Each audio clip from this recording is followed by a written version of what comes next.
बिस्मिल्लाहिर्रहमानिर्रहीम। जनाब चौधरी मूसा अलैहि साहब, चौधरी सादिक नवाज नाला साहब और चौधरी शहबाज मेज़बान इस तकरीब के चौधरी शहबाज साहब और मेरे पंडाल में बैठे हुए मुअज़्ज़िज़ीन, अस्सलाम वालेकुम।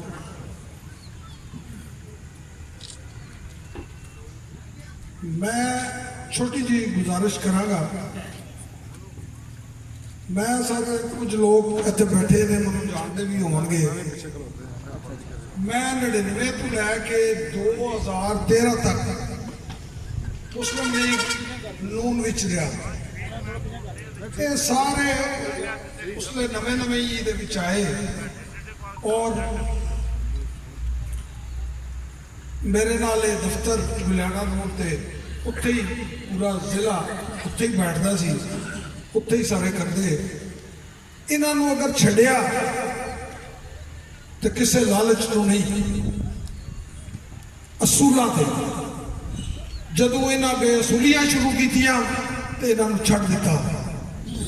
चौधरी शुजात साहब खारिया तशरीफ लियाए। मैं सोचा सारी जिंदगी मुखालफत की थी। ये लोग मनु लोग भी कहते सन कि ये वजादार सियासतदान ने, चौधरी साहब इन्हों का साथ दो। मैं 2013 में खरीए चौधरी साहब आए तो मैं उन्होंने नाल मुस्लिम लीग नून में शामिल हो गया। चौधरी साहब ने मेरी ड्यूटी लाई बतौर तहसील सदर। मैं अपनी ड्यूटी जितों तक निभा सकता है निभाता पाया। मैं एक चीज़ देखी है इन्हों में फर्क। एक तो इन्होंने तुहानू लभ जाना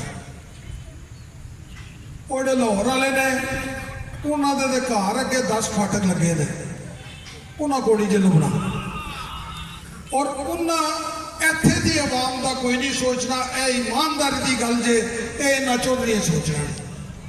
ये लोकल ने और अल्लाह के फजलो करम नाल इन्हां विच खिदमत का जज्बा भी है तो ये खिदमत लोगों की करते भी हैं ने। ये चीज़ जरूर तुसीं ज़हन नशीन कर ली हो।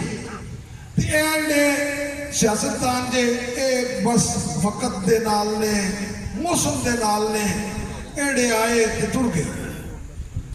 ये असल सियासत चौधरी ज़ोरलाई खानदान की है, वो कर रहे हैं।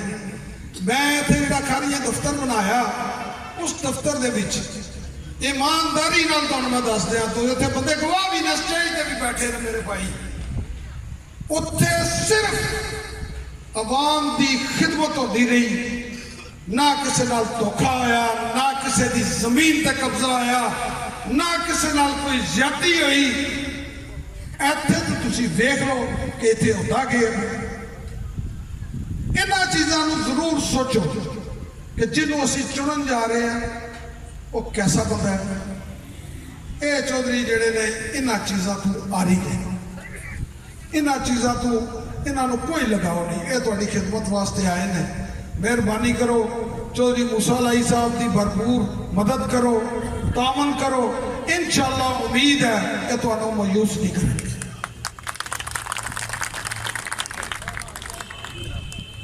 चौधरी साहब, चौधरी मूसा अलैहि साहब गल्लां तो बड़ियां ही हैं, लेकिन मैं उन दौरान मौसम का भी ख्याल कर लीए तुहानूं ही टाइम मिल जाए तो जनाब फिर इंशाअल्लाह खारिए जदों किरे इकट्ठ होगा फिर तुहानूं दावत देंगे, उत्थे बड़ियां गल्लां करांगे।